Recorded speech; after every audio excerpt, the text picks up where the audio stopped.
Hello friends, welcome to editorial analysis by simplified civil services. आज 30 दिसंबर को हम लोग टोटल एक ही आर्टिकल डिस्कस करेंगे और एक ही आर्टिकल इंटरेस्टिंग भी आया है। एक जजेस से रिलेटेड आर्टिकल आया था जो अभी हमने रिसेंटली डिस्कस किया है, सो वो आर्टिकल हम डिस्कस नहीं कर रहे हैं। एक आर्टिकल जो आज हम डिस्कस करेंगे वो है one nation one election and representative democracy. हालांकि इसके ऊपर हमने कई सारे आर्टिकल डिस्कस किए, लेकिन इसमें कुछ पॉइंट्स इतने अच्छे दिए हैं कि इसे डिस्कस करना मैंडेटरी हो गया है। ठीक, सो ये जो आर्टिकल है आपके प्रीलिम्स के लिए तो है ही इंपॉर्टेंट, मेंस के लिए भी और इंटरव्यू सभी के लिए इम्पॉर्टेंट है। इसमें जयप्रकाश नारायण का एक पॉइंट ऑफ व्यू दिया है, उसको आप नोट्स में लिखेंगे यार, बहुत अच्छा दिया हुआ है। उसमें 3-4 पॉइंट्स हैं जिसमें उन्होंने रिप्रेजेंटेटिव डेमोक्रेसी को क्रिटिसाइज़ किया है। ये सारी चीज़ें अपने को है ना ऐसे में काम आ सकती है, बहुत अच्छा है। ठीक, अगर आपको हमारा एनालिसिस पसंद आ रहा है तो प्लीज़ आप लोग लाइक करें, कमेंट करें, शेयर करें एंड सब्सक्राइब करें। अगर आपको इसकी पीडीएफ चाहिए तो आप हमारा टेलीग्राम चैनल भी ज्वाइन कर सकते हैं, जिसकी लिंक आपको नीचे प्रोवाइड की गई होगी। मोर पे क्लिक करेंगे, डायरेक्टली लिंक पे क्लिक करेंगे, ज्वाइन कर पाएंगे। और अगर आप चाहें तो directly simplified civil service search भी कर सकते हैं टेलीग्राम में और डायरेक्टली हमें ज्वाइन कर सकते हैं। आइए शुरू करते हैं हमारा एनालिसिस। हमारा फर्स्ट आर्टिकल है one nation one election and representative democracy. Article the Hindu में आया है। GS2 पॉलिटी मेंस के पर्सपेक्टिव से काफ़ी इंपॉर्टेंट आर्टिकल है, प्रीलिम्स के पर्सपेक्टिव से भी इक्वली इम्पॉर्टेंट है। ऑलरेडी मेंस में आपको साइमल्टेनियस इलेक्शन के ऊपर क्वेश्चन पूछा जा चुका है और दोबारा से आपको पूछा जा सकता है। इंटरव्यू के लिए तो बहुत ही ज़्यादा इम्पॉर्टेंट है। इंटरव्यू में आपको वन नेशन वन इलेक्शन से रिलेटेड क्वेश्चन पूछा जा सकता है। Equally important one nation one law, ये भी बहुत इंपॉर्टेंट टॉपिक है इंटरव्यू के लिए। शुरू कर लेते हैं article. The constitution 129th amendment bill 2024 that was tabled in Lok Sabha proposes simultaneous election for Lok Sabha and state union territory legislative assembly with the insertion of 82A. So 129 constitutional amendment bill जो है table किया गया है recently, जो आपका winter session था उसमें लोकसभा में ये टेबल किया गया है। इसका पर्पस है साइमल्टेनियस इलेक्शन करवाना लोकसभा और स्टेट लेजिस्लेटिव असेंबली के, और आर्टिकल 82A इंसर्ट किया है कॉन्स्टिट्यूशन में।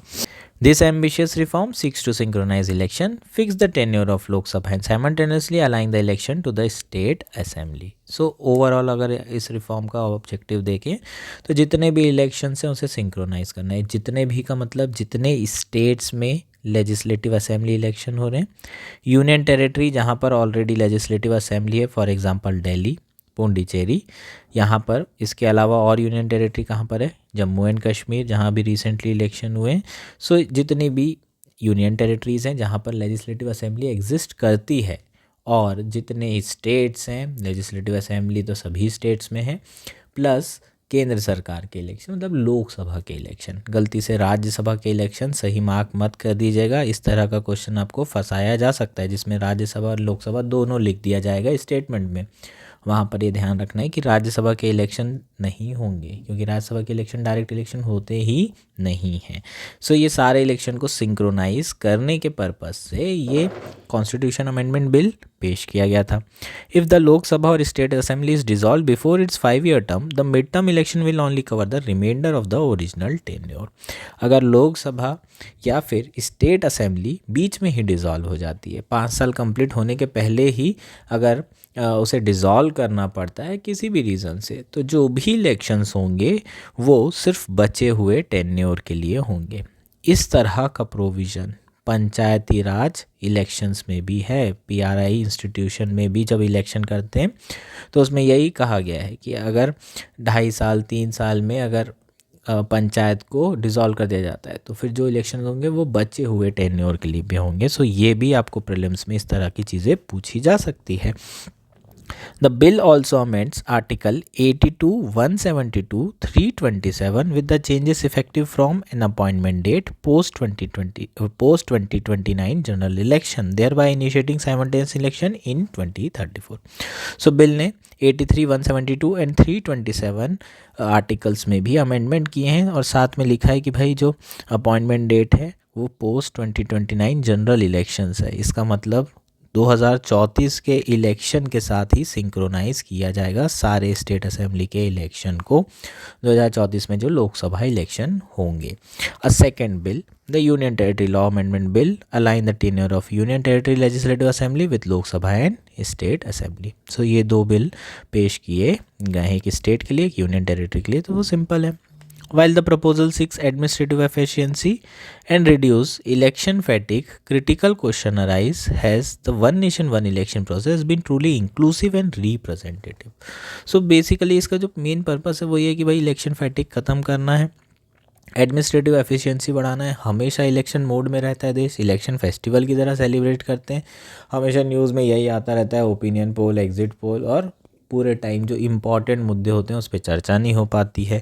इसके साथ साथ जो गवर्नेंस है वो भी रुकता है, वो भी डेवलपमेंट प्रोसेस में भी एक तरीके से रुकावट बनती है, क्योंकि मॉडल कोड ऑफ कंडक्ट के बाद आप बड़े प्रोजेक्ट अनाउंस नहीं कर सकते। सो इस तरह के कई सारे इश्यूज़ हैं जिसके कारण वन नेशन वन इलेक्शन लाया जा रहा है। उसके बाद फिर जो लीडर्स हैं, जो मिनिस्टर्स हैं, वो इलेक्शन मोड में रहते हैं, रैली पे रैली करते, तो मेन काम हो नहीं पाता है। पर क्वेश्चन ये है कि क्या one nation one election inclusive है और रिप्रेजेंटेटिव है? Are there limits to our understanding of representative spirit of Indian democracy? So बात कर लेते हैं रिप्रेजेंटेटिव डेमोक्रेसी क्या होता है। इंडियन डेमोक्रेसी रिप्रेजेंटेटिव डेमोक्रेसी है। गलती से भी अपने को ये नहीं करना है। पंचायती राज इंस्टीट्यूशन इस्टेब्लिश किया गया टू एंश्योर रिप्रेजेंटेटिव और participative democracy, not the direct democracy. इस तरह का क्वेश्चन ऑलरेडी प्रीलिम्स में 2019 में पूछा जा चुका है, तो ऐसी चीज़ें कंफ्यूज नहीं होना है। रिप्रेजेंटेटिव डेमोक्रेसी क्या होता है? It is a system wherein इन citizen elect representative to make decision on their behalf, rooted in the principle of free and fair election, political accountability and protection of individual right. It balances majority rule with the protection of minority interest. So representative democracy में basically हम ये करते हैं कि जो लोग तो इतने सारे सिटीज़न हैं, सब लोग तो रूल नहीं कर सकते, तो उनके बिहाफ में कुछ रिप्रेजेंटेटिव होंगे जिन्हें चुना जाएगा, और वो रिप्रेजेंटेटिव एमपी और एमएलए होते हैं। ये एमपी और एमएलए लोगों के बिहाफ में रूल करते हैं, पर सिटीजन्स इनको अकाउंटेबल रखते हैं वाया इलेक्शन। 5 साल में इलेक्शन होंगे, अच्छा काम करेंगे तो रहेंगे, नहीं अच्छा काम करेंगे तो इनको हरा दिया जाएगा। सो पॉलिटिकल अकाउंटेबिलिटी भी सिटीजन्स के द्वारा इंश्योर की जाती है। उसके साथ साथ इंडिविजुअल राइट का भी प्रोटेक्शन इंश्योर किया जाता है। प्लस जो रिप्रेजेंटेटिव डेमोक्रेसी है उसमें मेजॉरिटी रूल तो होता है, लेकिन उसके साथ साथ माइनॉरिटी के इंटरेस्ट को भी प्रोटेक्ट किया जाता है, जो हमारे कॉन्स्टिट्यूशन में भी है सारी चीज़ें, है ना। फंडामेंटल राइट्स में हमने मेजॉरिटी प्लस माइनॉरिटी सभी के इंटरेस्ट को प्रोटेक्ट किया है, सभी लोगों के सिटीज़न के राइट्स को प्रोटेक्ट किया गया है। सो उसी तरह का फॉर्म ऑफ गवर्नेंस इंडिया अपना रहा है। This form of governance become the especially critical in diverse and populous countries such as India. अब इंडिया इतनी पॉपुलस कंट्री है तो ऑब्वियस है कि इस तरह का रिप्रेजेंटेटिव डेमोक्रेसी ही एक ऐसा मात्र सिस्टम था जिसे हम फॉलो कर सकते थे, और जो कि बहुत बढ़िया था। डाइवर्स कंट्री भी है तो सारे माइनॉरिटी मेजॉरिटी सबकी रिक्वायरमेंट को फुलफिल करने के लिए ये बेस्ट सूटेड सिस्टम था। The theoretical underpinning emphasized that elected representative act as a intermediary ensuring stable governance while accommodating competing interest. So जो अगर theoretical underpinnings की बात करें, इस जो theoretically अगर देखें तो मेन जो पर्पस ये है, रिप्रेजेंटेटिव्स क्या करेंगे, इंटरमीडियरीज का काम करेंगे, स्टेबल गवर्नेंस प्रोवाइड करेंगे। उसके साथ साथ जो कंपीटिंग इंटरेस्ट है अलग अलग लोगों के, अगर फार्मर्स है तो उनके इंटरेस्ट होंगे, इंडस्ट्री है उनके इंटरेस्ट होंगे, तो सभी के इंटरेस्ट को बैलेंस करते हुए, अकोमोडेट करते हुए कार्य करेंगे। Citizen being too numerous and diverse to participate directly in governance delegate authority to their elected representative. The system thrives on the periodic election, inform citizen participation and institutional checks and balance. So overall जो system है वो periodic elections पर चल रहा है, thrive हो रहा है, फ्लरिश हो रहा है, और इन्फॉर्म्ड सिटीजन पार्टिसिपेशन पे प्लस चेक्स एंड बैलेंस पे। चेक्स एंड बैलेंस तो हमारे यहाँ कॉन्स्टिट्यूशन के थ्रू हमने इंश्योर किया है, अलग अलग हम लोगों ने इंस्टीट्यूशन डेवलप कर रखे हैं, लेजिस्लेटिव, एग्जीक्यूटिव, जुडिशरी, सब एक दूसरे को चेक्स एंड बैलेंस कर रहे हैं, एक दूसरे को अकाउंटेबल कर रहे हैं, ये सारी चीज़ें। उसके अलावा कई सारे इंस्टीट्यूशंस बनाए हुए हैं, इलेक्शन कमीशन हो गया, यूपीएससी हो गया, और ऐसे कई कॉन्स्टिट्यूशनल बॉडी जैसे कि CAG हो गई जो कि चेक्स एंड बैलेंस इंश्योर कर रही है गवर्नमेंट और अपने गवर्नेंस सिस्टम में। Despite it's theoretical merits, representative democracy face a growing challenge in practice. Theoretically तो बहुत सारे बेनिफिट्स हैं, लेकिन प्रैक्टिकली अगर देखें तो बहुत सारे चैलेंजेस भी देखने को मिल रहा है। जैसे कि 2024 की Pew research center study across 24 nation including Brazil, India, Nigeria, South Africa and United Kingdom and the United state reveal wild spread disillusionment with the system. Citizen increasingly question its effectiveness with some exploring alternatives such as direct democracy, expert rule or even authoritarian regimes. So धीरे धीरे जो representative democracy है उसको challenge किया जा रहा है। बहुत सारे लोगों का व्यू है कि रिप्रेजेंटेटिव डेमोक्रेसी कोई काम की नहीं है, यहाँ पर जो लोगों को हम चुन के भेजते हैं वो करप्शन करते हैं, गवर्नेंस कुछ प्रोवाइड नहीं कर रहे, डिसीजन मेकिंग इतनी स्लो होती है, कई दिन तक पार्लियामेंट में बिल ही पास नहीं हो पा रहे हैं। GST 2006 में लाए थे, 2016 में पास किया। तो इस तरीके से जो गवर्नेंस हो रहा है ये कितना ख़राब गवर्नेंस है। इससे बेटर है कि क्या होना चाहिए, अथॉरिटेरियन रूल आ जाए, या तो डायरेक्ट डेमोक्रेसी हो या फिर अथॉरिटेरियन रिजीम होना चाहिए, या एक्सपर्ट रूल हो, ब्यूरोक्रेसी रूल करे, है ना। जैसे जुडिशरी में ब्यूरोक्रेसी ही है एक तरीके से, क्योंकि अपॉइंटमेंट हो रहा है, इलेक्शन तो हो नहीं रहा है। सो इस तरीके से अलग अल्टरनेटिव एक्सप्लोर करना चाह रहे हैं लोग। In countries, significant segment supported a strong leader, bypassing parliamentary checks and reflecting frustration with institutional efficiency. Alarmingly, military rule garnered between 15 से 17% support in nations such as Greece, Japan, UK and US. So military rule भी लोग as a alternative देख रहे हैं, और लगभग 17% ऐसे लोग हैं US में, UK में, जापान में और ग्रीस में जो कि मिलिट्री रूल को सपोर्ट कर रहे हैं rather than democracy. Such trends underscore growing distrust in representative democracy driven by perceive inefficiency, corruption and unfulfilled promises. तो इस तरह के जो ट्रेंड्स हैं ये कहीं ना कहीं रिप्रेजेंटेटिव डेमोक्रेसी पर क्वेश्चन मार्क उठा रहे हैं, और उसका रीज़न यही है कि जो इनएफिशिएंसी बहुत ज़्यादा है, गवर्नेंस बहुत पुअर है, करप्शन बहुत ज़्यादा है और प्रोमिसेस अनफुलफिल्ड है। सो इन सारे रीजंस के कारण रिप्रेजेंटेटिव डेमोक्रेसी अभी क्वेश्चन की जा रही है।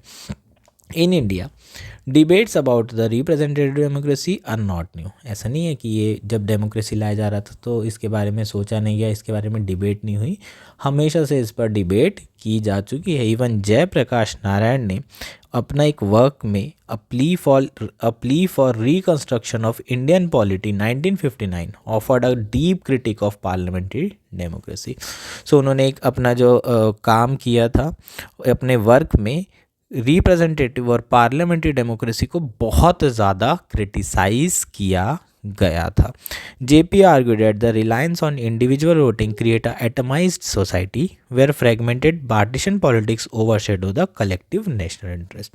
उनका कहना था कि भाई ये जो इंडिविजुअल वोटिंग पर आप रिलाय कर रहे हैं, इससे जो सोसाइटी है वो कई हिस्सों में बढ़ जाती है, उसके कारण पार्टीशन पॉलिटिक्स होती है, जिसके कारण जो एक्चुअल इंटरेस्ट है नेशन का वो फुलफिल नहीं हो पाता है, वो ओवरशेडो हो जाता है। मान लीजिए कि कोई भी एक पर्टिकुलर कास्ट की पॉपुलेशन है तो वहाँ पर उसी कास्ट के लोगों को इलेक्शन लड़ाया जाएगा, ये तो एकदम ऑब्वियस चीज़ है, नहीं तो इंडिया में वो जीत ही नहीं सकते। सो इस तरह की जो कास्ट पॉलिटिक्स हो रही है, जो पार्टीशन पॉलिटिक्स है, जो रिलीजन पॉलिटिक्स है, और पर्टिकुलर जो कम्युनिटी है उस पर फोकस करके इलेक्शन जीता जा रहा है, क्योंकि हमारे पास पास द पोस्ट सिस्टम है। इससे ओवरऑल जो कलेक्टिव इंटरेस्ट है वो जो है हर्ट होता है। JP highlighted the following debates: risk of minority government in a multi-party system like India. He warned that parliamentary democracy risk unstable and unrepresentative government। उनका कहना था कि भाई पार्लियामेंट्री डेमोक्रेसी में एक तो अनस्टेबल और अनरिप्रेजेंटेटिव गवर्नमेंट बन सकती है, और ऑब्वियसली ये हमने देखा भी है। अनस्टेबल गवर्नमेंट 90s का दौर था, 70s का दौर था, 80s में भी हमें 80s में तो ऑलमोस्ट कंप्लीट स्टेबल गवर्नमेंट मिली थी, लेकिन 90s और 70s में 70s के एंड में है ना अनस्टेबल गवर्नमेंट देखने को मिली थी, बार बार सरकारें गिर रही थी। स्टेट में तो आप बार बार देख ही रहे हैं कि अनस्टेबल गवर्नमेंट बन रही है। सो ये जेपी ने, है ना, जेपी जयप्रकाश नारायण जी ने उसी समय बताया था 1959-60 में, जब उन्होंने अपना पेपर लिखा था। उन्होंने क्या कहा था? First, JP highlight how political party manipulate public opinion through half truth, empty promises and divisive rhetoric. किस तरीके से जो पॉलिटिकल पार्टी है लोगों के पब्लिक ओपिनियन को मैनिपुलेट कर रही है, हाफ ट्रूथ बताकर, झूठे प्रॉमिस कर कर और डिवाइड करने की कोशिश कर रही है। सेकंड कहा था उन्होंने, सेंट्रलाइजेशन ऑफ पावर एक बहुत बड़ा मुद्दा है। Parliamentary democracy according to JP concentrate power in the state, weakening intermediate institution between citizen and national government. So सारी की सारी पावर स्टेट गवर्नमेंट और सेंट्रल गवर्नमेंट में आ जा रही है। जो इंटरमीडिएट इंस्टीट्यूशन है और वो बहुत ज़्यादा वीक हो जा रहे हैं, जो कि नेशनल गवर्नमेंट और सिटीजन्स के बीच में होते हैं। फॉर एग्जांपल जो आपके पंचायती राज इंस्टीट्यूशन है उसके पास तो कुछ पावर नहीं थी, हालांकि कॉन्स्टिट्यूशनल रिकॉग्निशन दिया गया उसे 73-74 कॉन्स्टिट्यूशन अमेंडमेंट एक्ट से, लेकिन उसके बावजूद भी आज पंचायत के पास इतनी पावर नहीं है। स्टेट अपनी पावर जो है छोड़ना नहीं चाह रहा है। बहुत सारे स्टेट में आपने देखा होगा इलेक्शन ही नहीं होते पंचायत में। सो ओवरऑल अगर हम देखें तो सेंट्रलाइजेशन ऑफ पावर है हमारे इंडिया में पार्लियामेंट्री डेमोक्रेसी की। तो थर्ड, उन्होंने ये भी कहा कि यार फाइनेंशियल कॉस्ट ऑफ इलेक्शन इतनी ज़्यादा है, खूब पैसा जो है लगा के इलेक्शन कर रहे हैं, उसके बाद ब्लैक मनी अलग चल रहा है, पैरेलल इकोनॉमी अलग चल रही है। सो ये एक बहुत बड़े इश्यूज थे जिसके कारण रिप्रेजेंटेटिव डेमोक्रेसी को जेपी ने क्रिटिसाइज़ किया था। JP analysis aim to reform and strengthen democracy. His concern resonate today as India debates ONOE and its implication for democratic representation. So यहाँ पर JP का जो एनालिसिस है उसको बताने का पर्पस क्या है कि आज भी इनका एनालिसिस उतना ही रेलेवेंट है जितना उस समय था, और इसलिए क्योंकि आज वन नेशन वन इलेक्शन की बात कर रहे हैं जिसमें रिप्रेजेंटेटिव डेमोक्रेसी को नुकसान हो सकता है। हम रिप्रेजेंटेटिव डेमोक्रेसी को और स्ट्रॉन्ग करने की जगह डाइल्यूट कर रहे हैं, है ना। मतलब उसमें जो प्रॉब्लम्स थी उसमें उस प्रॉब्लम को बढ़ाया जा रहा है। For example centralisation of power वो और बढ़ती हुई दिखाई दे रही है।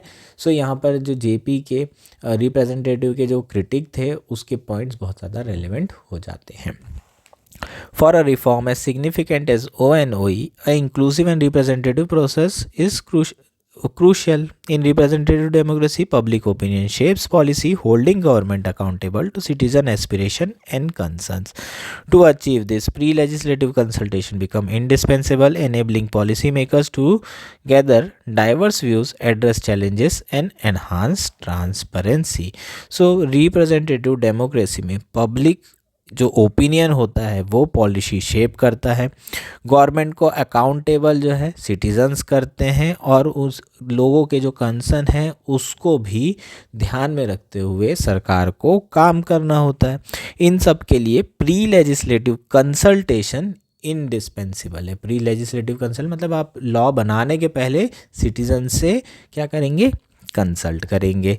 प्री लेजिस्लेटिव कंसल्टेशन पॉलिसी 2014 जो 2014 में लाई गई थी, mandates 30-day minimum period for public feedback on propose legislation. इसमें जो पॉलिसी बनाई गई थी उसमें लिखा था कि कम से कम 30 दिन का मिनिमम फीडबैक पीरियड होना चाहिए जब भी आप कोई बिल पेश करें, और वो बिल को जो है लोगों से कंसल्ट करना ज़रूरी है। It requires draft bills to be accompanied by explanatory notes that clarify key provision in accessible term. However, the process adopted for ONOE fell short. First, inadequate consultation period. The High Level Committee issued a public notice on January 5, 2024 inviting suggestion ONOE.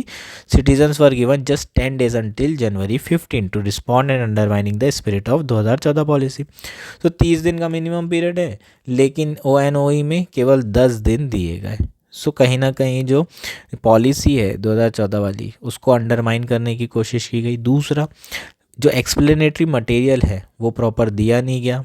High level committee बनाई गई लेकिन ना explanatory notes था ना background papers थे। अगर ये सारी चीज़ें नहीं रहेगी तो जो सिटीजन्स होंगे उनकी समझने की क्षमता उतनी ज़्यादा नहीं रहेगी।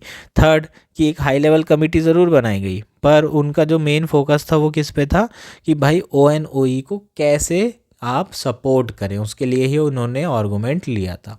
और पूरी रिपोर्ट अगर आप देखेंगे तो उसमें यही है कि जो क्रिटिक हैं उसमें क्रिटिक को, है ना, गलत ठहराने के लिए और एविडेंस इकट्ठे किए हैं बस। तो ऑलरेडी ये कमेटी ने डिसाइड कर लिया था कि हमको ONOE को लाना तो है ही, बस कैसे लाना है इसी पर डिस्कशन था। और जो क्रिटिक थे उनको उनके इश्यूज़ को एड्रेस करने की कोशिश की गई है, उसमें उनको गलत साबित करने की कोशिश की गई है, जो कि एक गलत इंप्रेशन दे रहा है।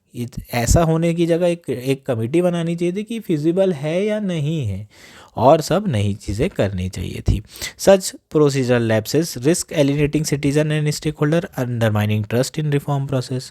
सो वैसे ही डेमोक्रेसी पे ट्रस्ट खत्म होते जा रहा है, और अगर इस तरीके से सरकार करेगी तो फिर ऐसे में जो सिटीजन्स हैं, स्टेक होल्डर्स हैं, वो धीरे धीरे पार्टिसिपेटिव डेमोक्रेसी से बाहर होते चले जाएंगे। In a diverse democracy like India, meaningful public engagement is vital to ensure that policy reflect various perspective and foster consensus.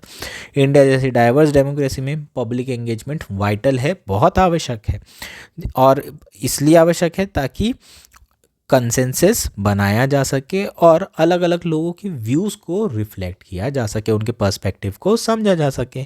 अगर कोई खुश नहीं है तो क्यों नहीं है, वो अपने रीजंस दे, और उनके जो भी इश्यूज़ हैं उसको एड्रेस करने की कोशिश की जाए, क्योंकि यही तो मतलब है डेमोक्रेसी का, वरना क्या मतलब है ना। अब बात करते हैं कि जो ONOE है उन्होंने क्या क्रिटिकल क्वेश्चन रेज किए हैं इंडिया के representative nature of Indian democracy को। सो अभी तक के हमने पहले रिप्रेजेंटेटिव डेमोक्रेसी की बात की, होता क्या है, उसके बाद उसके इश्यूज़ के बारे में बात की कि क्या इश्यूज़ आ रहे हैं। अब ONOE के कारण रिप्रेजेंटेटिव डेमोक्रेसी किस तरीके से खतरे में है वो देख लिया जाएगा। पहला, सेंट्रलाइजेशन वर्सेस फेडरलिज्म। तो सारे इलेक्शन अगर सेंट्रलाइज कर दे जाएंगे तो पावर भी सेंट्रलाइज हो जाएगी, और potentially undermining the federal spirit of constitution. So कहीं ना कहीं ये फेडरल स्पिरिट ऑफ कॉन्स्टिट्यूशन को अंडरमाइन कर रही है ना। सेंट्रलाइजेशन ही हो रहा है अगर सारे इलेक्शन हो जाएंगे एक साथ, तो जो स्टेट स्पेसिफिक इश्यूज़ हैं वो कहीं ना कहीं छुप जाएंगे नेशनल नरेटिव्स में। तो जो नेशनल इश्यूज़ होंगे उसी पे इलेक्शन हो जाएंगे। अगर नेशनल में कोई पार्टी आ रही है तो स्टेट में भी उसी पार्टी को जिता दिया जाएगा, जिसे डबल इंजन की सरकार भी कहा जा रहा है आजकल। Second, inclusivity and participation. By curtailing consultation and rushing reform the government risk sidelining citizen voices, weakening democratic inclusivity. बाकी लोगों को समय दिया नहीं जा रहा है, 10 दिन में सारा प्रोसेस निपटाने की कोशिश कर रहे हैं, तो ऐसे में होगा क्या, सारे स्टेक होल्डर के इश्यूज़ को एड्रेस नहीं कर रही है सरकार, है ना। अगर लोग करना भी चाहते हैं उस पर डिस्कशन तो भी नहीं करने दे रही, तो अल्टीमेटली इसमें वीक जो डेमोक्रेसी है उसकी इंक्लूसिविटी को खतरा है। तीसरा, इलेक्टोरल अकाउंटेबिलिटी भी तो होती थी, अगर अलग अलग इलेक्शन होते थे तो हमेशा इलेक्शन रहते थे, फ्रीक्वेंट इलेक्शन, तो उसके थ्रू कहीं ना कहीं जो रिप्रेजेंटेटिव्स हैं, जो इंटरमीडियरीज हैं, MPs हैं, MLAs हैं, उनको क्या किया जा रहा था, अकाउंटेबल किया जा रहा था। फॉर एग्जांपल यूपी में इलेक्शंस हुए, बाय इलेक्शन हुए, तो पता चला कि बीजेपी हार रही है, सपा को पता चला वो जीत रही है, तो उन्होंने और कोशिश की लोकसभा इलेक्शन में, वही चीज़ें फिर लोकसभा इलेक्शन में देखने को मिली। तो अगर बीजेपी चाहती तो कोशिश कर सकती थी कि जो वेव उनके अगेंस्ट में चल रही है वो अच्छा काम कर ले पर्टिकुलर टाइम में। सो एक मौका भी मिलता है MPs और MLAs को कि उनके कॉन्स्टिट्यूंसी में सही काम नहीं हो रहा है, इसलिए वहाँ पर अगर बाई इलेक्शन हो रहे हैं या फिर वहाँ पंचायती राज इलेक्शन हो रहे हैं तो एक तरीके से पता चलती हैं चीज़ें कि अभी एक्चुअल में वो कैसा काम कर रहे हैं। सो पॉलिटिकल अकाउंटेबिलिटी इंश्योर हो रही है कि नहीं हो रही है, ये चीज़ें भी ख़त्म हो जाएगी। सो साइमल्टेनियस इलेक्शन, ये सारी जो पॉलिटिकल अकाउंटेबिलिटी इसे डाइल्यूट कर रहा है और रिप्रेजेंटेटिव डेमोक्रेसी को थ्रेटन कर रहा है। सो ये हमारे कुछ इश्यूज हो जाएंगे। India democratic fabric thrives on citizen participation, inclusivity and accountability. India का जो डेमोक्रेटिक फैब्रिक है वो सिटीजन के पार्टिसिपेशन पे, इंक्लूसिविटी पे और अकाउंटेबिलिटी पे, इन चीज़ों पर फ्लरिश हो रहा है, थ्राइव हो रहा है, फल फूल रहा है, ब्लॉसमिंग हो रहा है। Reform such as ONOE while aimed at efficiency must not compromise this principle. So ONOE जो एफिशिएंसी ज़रूर बढ़ा रहा है पर इन प्रिंसिपल को कॉम्प्रोमाइज़ बिल्कुल भी नहीं करना चाहिए। कोशिश करनी चाहिए कि भाई लोगों का जो ट्रस्ट है वो डेमोक्रेसी पे और ज़्यादा बढ़े। अगर रश्ड प्रोसेस करेंगे तो जो ट्रस्ट होगा वो अंडरमाइन होगा और सेंट्रलाइजेशन के चांसेस बढ़ जाएंगे। By adhering to the principle of above can our democracy remain truly representative in letter and spirit. अगर डेमोक्रेटिक प्रिंसिपल को फॉलो किया जाएगा जो हमने ऊपर डिस्कस किए हैं, which is accountability, inclusivity and citizen participation, तभी हमारी जो डेमोक्रेसी है वो एक्चुअल में रिप्रेजेंटेटिव रहेगी इन लेटर एंड स्पिरिट, मतलब लिखावट में भी और स्पिरिट में भी रहेगी, भावनात्मक चीज़ों में भी रहेगी। ठीक, सो ये हमारा पूरा आर्टिकल हो जाएगा। होपफुली ये आर्टिकल आपको क्लियर है। That's it for today. Thank you and enjoy your